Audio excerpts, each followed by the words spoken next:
think I got it. Okay. So Paul, thank you for joining. And Thanks for the invitation. of course, we have this tomorrow night. So this is on our action calendar, action item for tomorrow night. So we'd definitely love to hear your thoughts about our SCAP. Yeah, I think um, the Sustainability and Climate Action Plan, which I've been following somewhat for years, is a good plan.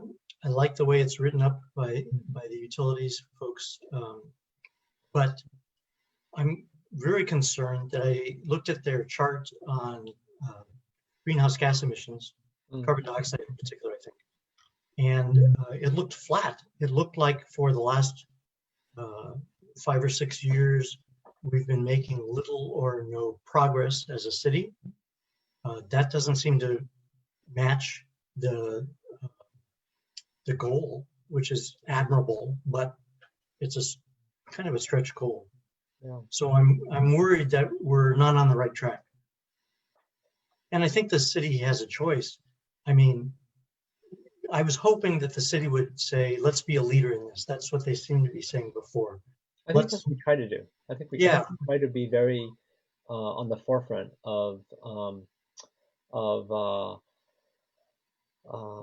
environmental issues. yeah, that's admirable. And I appreciate that. Um, but, uh, but I don't think the leadership is showing in the results. Mm. So I think at some point, quickly, the council needs to decide, do you really want to be a leader? Maybe it's time to back off and say, this is a lot bigger than we expected. Mm. And really, the state of California should be offering leadership, not us. Mm. Or jump into it and make it happen, which is huge. That means big budgetary impacts. It means making people kind of uncomfortable because they're going to have to change the way they commute, the way they're heating their homes, and so on. And it's not going to be easy. Yeah, actually, um, this is coming at a very interesting time because I've been looking at satellite photos of cities since the shutdown, and like I saw this picture of Los Angeles. I grew up in Los Angeles, and in Los Angeles, like the air is clean, right? So it's what's Yay. really yeah. So um, it's kind of fascinating to see. Oh, and not just our country, but look at like China, right? China's been shut down, so like the air's never been cleaner in decades, right? And so people kind of see like, oh wow, and it's kind of nice to have clean air, right? Now I think in Palo Alto we never really have really bad smog, so it's never quite like that. But there's a lot of cities where people are there and they're like, the sky is actually blue. I thought I thought the sky was And where gray. did the traffic go? Yeah, where the traffic go? Yeah, I mean it's really, I mean, while I think that the COVID-19 thing has been devastating, from the health point of view for especially on the East Coast like New York, um, and it's been devastating I think everywhere for the economic things. Environmentally, it's been kind of an interesting experiment, right? To see what does it look like to have, a low carbon footprint, right, on this planet, and then like in some places like in Los Angeles, people could actually see like you could actually look at a distance and see, like, oh, there's actually buildings over there. Uh, Before it would be just a haze, you couldn't really see what's going on. So it's kind of what's interesting for the past month is that I think it shows what's possible, right? If what could the immediate tangible benefits be if we really had a very clean environment? What would it look like, right? So I think it's fascinating, just because it gives it kind of shows you what the reward could be, right? Because you could see it right now. Like if you want to know what it would look like if we had clean air, well, we have it right now. yeah, and of course, as you're mentioning, that's a one-sided viewpoint because there are also the other aspects of killing our economy, the way That, the virus has done. that's I mean, people are saying that this is going to be not the Great Depression, but the Greater Depression, right? Yeah, And and because you look at the unemployment rates, right? 16 point something million people unemployed, like in just a few weeks, and the drop in economic output, the daily drop in daily economic output, I think, has been more than it's been during the Great Depression, and so it's it's devastating. I mean, there's no question about it. And so I don't think we want to make necessarily that kind of trade-off, right? But maybe there's something kind of in between that, we could get some good environmental benefits, but not have this devastating impact on the economy. Well, I guarantee there will be pain because, for example, in my case, we're trying to follow the city's advice and go for electrification of our home. Oh yeah. So so far that's involved upgrading our electrical service panel, um, putting in a charger for our electric vehicle, Mm. changing our hot water heater from gas to electric heat pump. Yeah. And in the future, we need to replace our gas furnace and our gas dryer and our gas stove. Yeah. Which we really don't want to get rid of. Yeah. But Yeah. those are big changes, and they're expensive. It's really We have expensive. been Yeah. spending a lot of money on it, Yeah. and we're trying to imagine other people being willing to spend that money on it. And I don't know. I think it's going to hurt. Yeah. Well, I do know that with the whole um, economic meltdown, that a lot of people are struggling right now. A lot of people, they are here by the skin of their teeth, and um, I'm not sure. Um, I mean, I just don't know how many people are going to be able to afford a lot of these kind of upgrades. I mean, it's different when you're building a new house, but when you're Or how the city can afford to subsidize it because the city's revenues are probably going to go down. oh yeah, our revenues drop just for our general fund. Um, the city has forecasted that our revenues drop about 15 to 20 million just for Yeah, wow. the rest of this fiscal year. This is just for this quarter, right? So you gotta imagine what it's gonna be like for next year, right? Because a lot of the city revenues are delayed, right? So when it drops, I mean, we've seen some of the drop, but it's gonna next quarter is probably gonna be like, I know I'm kind of scared to look at it, but it's probably not gonna be good because Yeah. the Stafford Shopping Center is shut down. Hotels used to be like 90% occupancy, now they're like less than 10%, right? I'm getting emails from people about going bankrupt. A lot of businesses are going bankrupt. I have a lot of people who've lost their jobs. I mean, And so there'll be more because businesses are trying to hold on to their workforce now, but how long will they be able to do that? yeah, well, a lot of people have been furloughed. So a lot of people have been furloughed, or the pay's been cut. Hmm.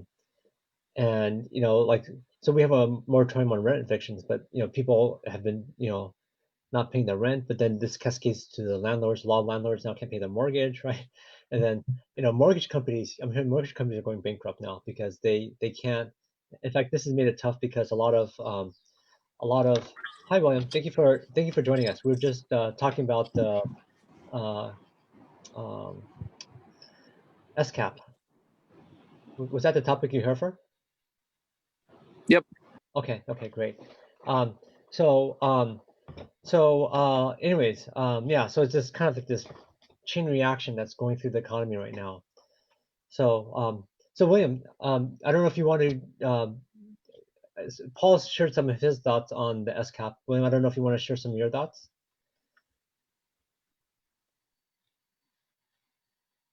You're on mute, by the way.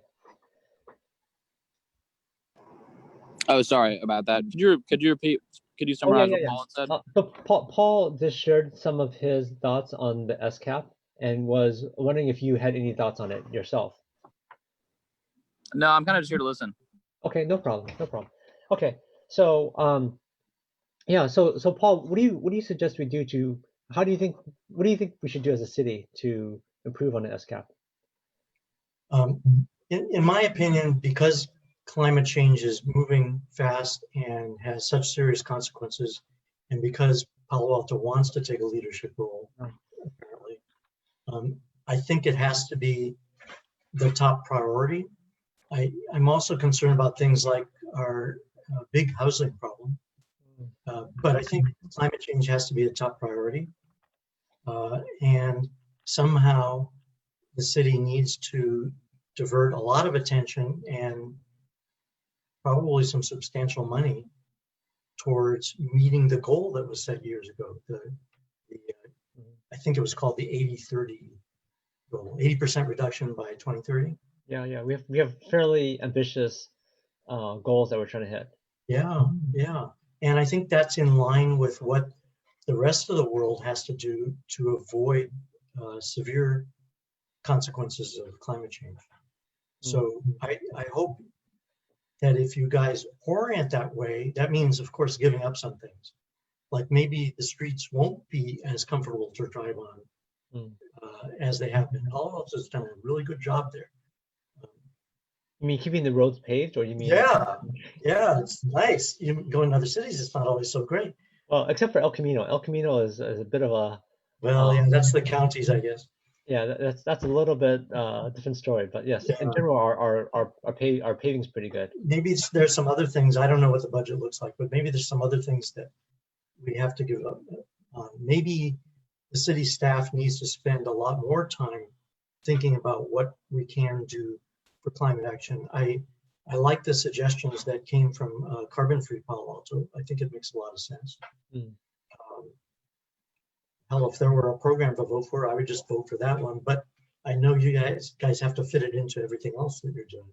Yeah, I think it's kind of a weird year because we're having such big revenue shortfalls that we have to kind of figure out how do we make ends meet, right? Yeah, and maybe there are some things that can be done, like to reduce the commuting load. That would even be easier this year, given the economic changes, and it would require less money. So put more attention into them. Yeah. But I would also particularly like that the city own up to it and say, look, we're not meeting our goals. Yeah. This is how far off we are, and we want to recommit, or nope, we want to back off. Yeah, I hear you. Hey, John, you just joined. Were you here for the SCAP? Okay, I don't know. So, okay. Yeah. So I think I think it's easier for the city to do things where doesn't require like a ton of money, right? I think where it requires like large dollar amounts this year is probably gonna be, I would imagine it's gonna be very, very difficult. But what do you think are some lower dollar amount type things that we might be able to do that that we can make happen? Yeah. First of all, I want to congratulate the city for making the rules for new homes so that we're trying to reduce the use of natural gas. That's great. Yeah. And is that also in place for businesses? I'm not sure. I don't think so. I think it's just for residential. Okay, so that's something that might be put on the list. In other words, put some of the burden on the builders and the companies that are hiring the builders rather than on the city itself. Another might be put some burdens on the big employers. I know there are already some demands on them, but tighten the screws a bit and force them to have more people work from home now that we've demonstrated that it can work pretty well, and come into town in fewer vehicles or in buses or other vehicles that have less greenhouse gas emissions. So if we can put the onus on them and accept that some of them will say, I can't work in Palo Alto anymore. Palo Alto's got too many rules. Say goodbye. Okay, it may be a hit in our revenues, but we need employers to step up, the big ones, to step up and help us out on this. So, what's interesting is now that a lot of people are, are Zooming together, right? They're working from home and stuff like that. What I am kind of curious about is how much of this is going to stick. So after the shutdowns, like how many people will continue to Zoom, right? How many people are going to do that versus, go back to the more traditional? I think in some types of businesses you have no choice, right? Like if you're a plumber, of course you can't. It's hard to do it, over the web. But for people that are doing more like software programming or doing things that can be, I wonder if whether some of that's going to stick, or whether people are going to revert back to everyone going to an office, right? So I think, yeah. So it'd be curious to see, and I do know that a lot of businesses are hurting, right? So um, it's challenging, right now for them to do business because of. Some of them are going to have to fail. I don't think the city's in the business of keeping all the businesses afloat. I don't Especially think, I don't think we have the budget to do that. yeah, especially these large ones. So for example, if the city says, for each employee that you have on site, we're not going to count the ones at home.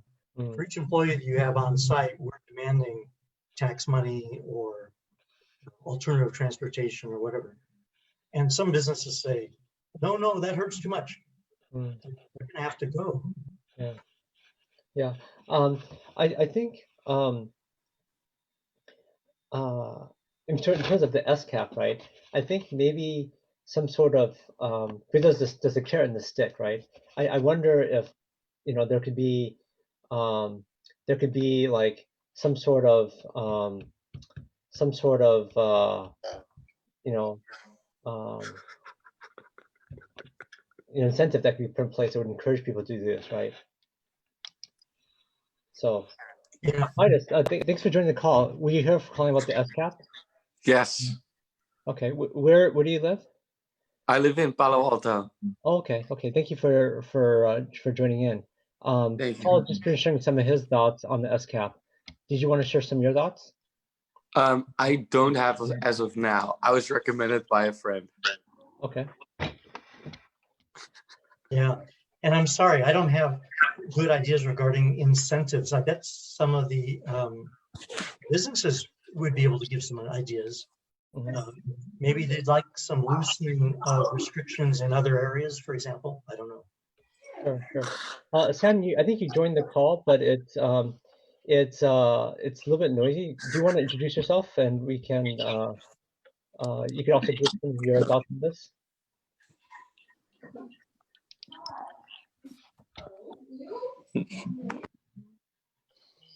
Okay, I guess they're all muting themselves. I don't know.